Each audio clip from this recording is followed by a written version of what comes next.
Hi, welcome back. Developing this morning, tense moments caught on camera. They show Chicago police officers surrounding a vehicle right outside a mall.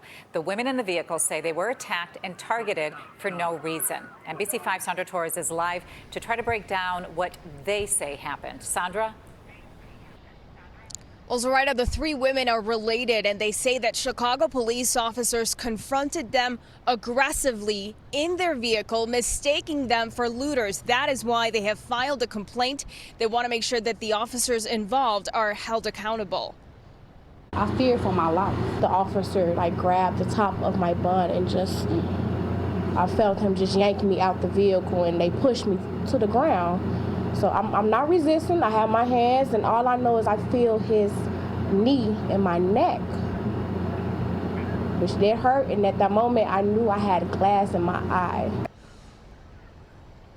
And the video was captured on cell phone video by a friend of the women. It happened on Sunday afternoon at Brickyard Mall in the Belmont-Cragen neighborhood.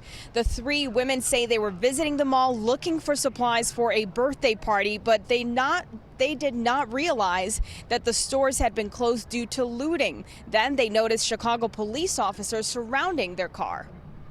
Maybe 12 police officers swarmed my whole vehicle with batons. They had their weapons drawn, and they just started hitting excessively at my vehicle, where they actually put force, where they broke out all three windows in my vehicle. My hands were swollen for 2 days just because of the handcuffs. And that's Mia Wright. She was charged with disorderly conduct. Chicago police say that she was, quote, assembled with 3 or more persons for the purpose of using force or violence to disturb the peace. Now, Mayor Lightfoot says that CPD does not tolerate misconduct. She says she has viewed the video, and now COPA, the Chicago Office of Police Accountability, they're investigating. Reporting live from Streeterville, Sandra Torres, NBC5 News. Sandra, thank you. All around the world, people want justice for George Floyd and a stop to police brutality and racism. We're trying to get several perspectives about this difficult period we're going through right now and what positive change can come out of it. This morning, we are happy to be joined by Hazel Crest Police Chief Mitchell Davis. Chief, good morning. Great to see you. Good morning, sir. We're going to start with a simple question here. I would just like your reaction as a black man in America and as a police chief to the arrest and death of George Floyd. What was your reaction? I have to say, in 29 years of law enforcement experience and things that I've seen, that's probably one of the most horrific things that I've ever seen. To watch somebody just lose their life and take their last breaths right in front of your very eyes, it was devastating. You have an interesting perspective, of course, being in law enforcement and leading a law enforcement agency. Tell us from a training perspective, how should interactions like this look like? How should this have gone? How should officers have handled this? So initially, it doesn't seem to have been a very confrontational encounter, even though at some point I believe that Mr. Floyd was challenging them, or he was not getting into the car. But even that's not a major thing. And how it escalated to where it ended is just beyond me. And that comes down to us holding one another accountable. As officers on the scene, that has to happen. We cannot allow somebody who may be focused on something that they shouldn't be focused on to continue to do what they do without going unchecked by their partners. I mean, there's 3 other people out there. Somebody at some point in time should have said something that, hey, man, step away. I've got this. Yeah. And do you agree with the charges that have been filed against the officers? And should they be heavier? Should they have come sooner? What is your reaction to the charges against the officers? So what the public has to understand is this. They need to be charged. So what the attorneys are doing is they're charging with what they have the most likelihood of getting a conviction.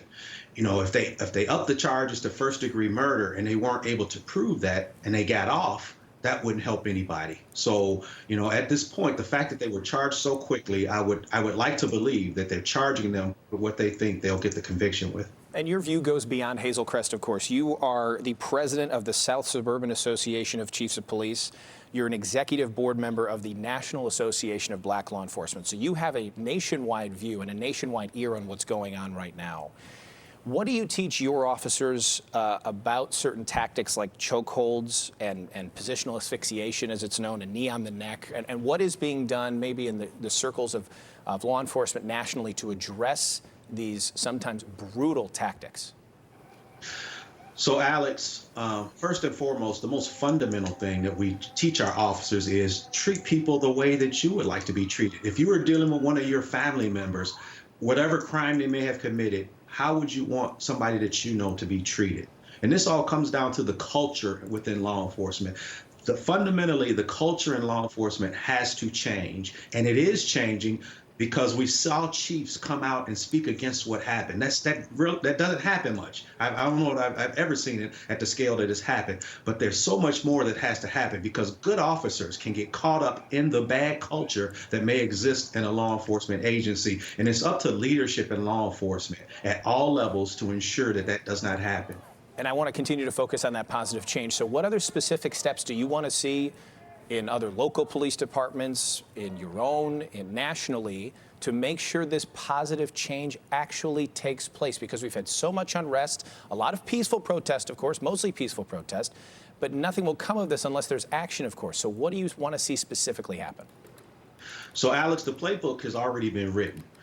Some of you may remember that during President Obama's administration, they did a study on 21st century policing, and it came back with findings, and those findings dealt with better relationships between law enforcement and communities of color and all communities. And in the state of Illinois, we've taken it a step further. And the Illinois Chiefs Association partnered with the NAACP after the Ferguson incident. And we came up with 10 shared principles. These are shared principles between the community and law enforcement, things that we can do to work together. And it's got specific steps that can be taken. And the first step in the 10 shared principles is the value of life. The last step is de-escalation.